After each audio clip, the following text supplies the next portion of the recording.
Today we're going to look at the first part of Chapter 2 in our Precalculus series. In particular, the point-slope form and the slope-intercept form of linear equations. The point-slope form is used when we're given just that, a point and a slope of an equation, and we can write that equation as a linear function. Oftentimes, after we find those elements, we can convert it to the slope-intercept form. Slope-intercept form, y equals mx plus b, easily most everybody's favorite. That's when we're given the slope and the y-intercept, or if we're given the slope and a point, we can also find the y-intercept using this form. I'm going to rewrite these. Y minus y1 equals the slope times x minus x1. And y equals mx plus b, where b is the y-intercept, m is the slope.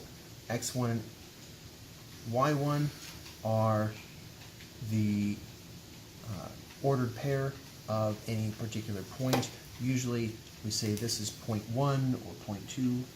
Point 1 is going to have an x sub 1, y sub 1.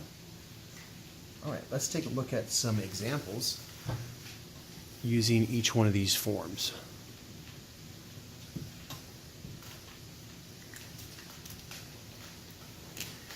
If we're given the slope,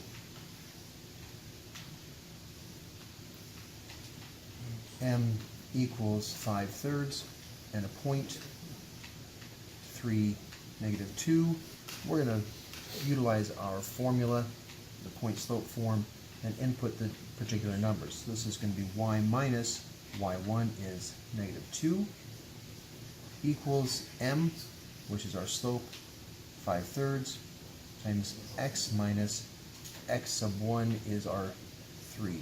At this point, we're just going to simplify. So we have y plus 2 equals 5/3 x as we distribute the 5/3 across the parentheses. 5/3 is multiplied by both of those by our distributive property, minus 5/3 times 3. Now, we'll go ahead and simplify a little bit further. These 3's, 3 in the numerator and 3 in the denominator, are going to cancel each other out and simplify just to negative 5. Well, we have to subtract 2 from both sides. So we'll have y equals 5/3 x. We have a negative 5, and negative 2 is minus 7. And we're done with that particular problem. So the equation of the line in slope-intercept form of a slope of 5/3 and a point, or going through the point, 3, negative 2, is the equation, is this line. Let's move over and do one where we're given 2 points. If we're given 2 points, we'll say point 1 is negative 1, negative 2, and point 2, let's call it Q, is 3, negative 2. We want to find the slope of this, and then we want to find the slope of this, and then we want to find the y-intercept. So the slope of this is going to be our slope form, m equals the change in y over the change in x, which is y2 minus y1 over x2 minus x1. Substituting in, well, if we identify, we say P is our point 1, this is our x sub 1, this is our y sub 1, this is our x sub 2, this is our y sub 2. As a matter of substitution, will give us y sub 2, negative 2, minus y sub 1, a negative 2, all divided by x sub 2, which is 3, minus x sub 1, which is negative 1. Simplifying this, negative 2 plus 2, this turns to a plus, and 2 negative, that turns to a plus, is 0 divided by 4, which is just 0. So it has a slope of 0. Not very interesting, but easy to use. We have y equals 0x plus b. We need to figure out what b is. Well, 0 times x is just 0, but let's proceed anyway. How would we find b? Well, we're going to take either one of these 2 points, and we're going to substitute it in for into the equation for x and y. Well, let's take the second one. It doesn't matter which one we take.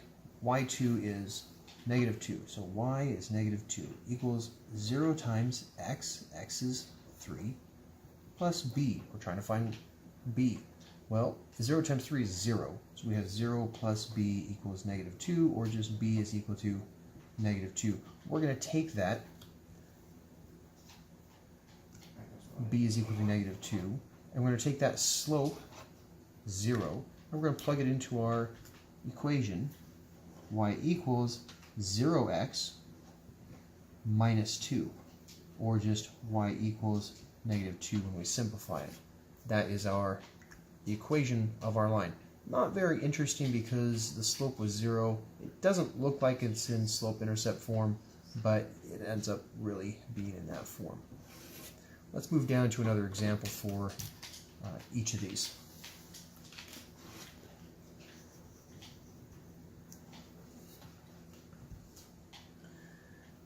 If we have the slope is negative 1/3 and we want to go through the point 2, 1.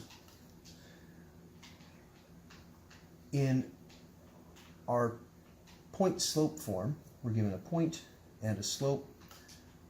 Again, we have the form is y minus y1 equals m times x minus x1.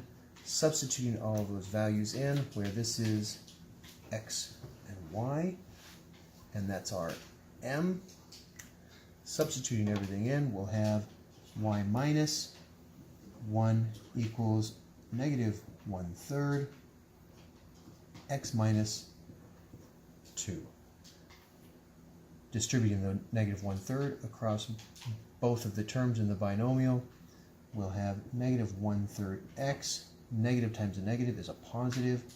1/3 times 2 is 2/3. Numerator times numerator, denominator times denominator. This is a 2 over 1. So 1 times 2, 3 times 1. We have y minus 1. Add 1 to both sides. Well, we're going to be adding like terms. We're going to add the 1, this constant term, to this 2/3, a constant term. When we add those two, this is going to have to be these two are going to have a common denominator, which is 3. To make 1, adding 1 to both sides, we're going to change that into a 3 over 3, because this is still 1, but it has a common denominator now with the 2/3. We have y equals negative 1/3 x. 2 plus 3 is 5, and then the denominator stays the same. That's our final answer there. Let's do one more problem where we are using a slope-intercept form where we're given 2 points. We'll use P and Q again, where P is 0, 5, Q is 3, negative 2. First, we want to find the slope. The slope is, well, the change in y over the change in x. So we have 5 minus a negative 2. 5 minus a negative 2. Since we went from left to right, we're going to have to go left to right again. 0 minus 3. 0 minus 3. So 5 minus negative 2, well, that's 5 plus 2, which is 7. And 0 minus 3 is negative 3. So we have negative 7/3. This is correct, but it's bad form when we leave a negative sign in the denominator, so we'll either move it to the numerator or move it out front. Now we want to put this in our form, y equals mx plus b. Now everything stays the same. Eventually, we're going to have y equals something times x plus or minus some other term here. So we're looking to fill this vacancy and this vacancy. How do we do that? Well, we're going to substitute some things in here. We have a point, 3, negative 2, and a slope, negative 7/3. We're going to substitute this point. This is a y, negative 2. The slope is negative 7/3. The x is 3. And then we just have the b. This is our only variable, and that's what we're trying to solve for. So once again, the 3's cancel out. So we have 7, well, we'll just work this out. Negative 21 over 3 when we multiply that. Well, this is 7. This is equals to negative 2. We're going to have to add 7 to both sides, plus b. And so b is going to be negative 2 plus 7. b is equal to 5. Negative 2 plus 7 is 5. And so we're going to take this 5 and plug it in here. So we have, we'll write it in a different color. It's a positive 5. And our m, we figured out earlier, is negative 7/3. This is our final equation for that problem given 2 points.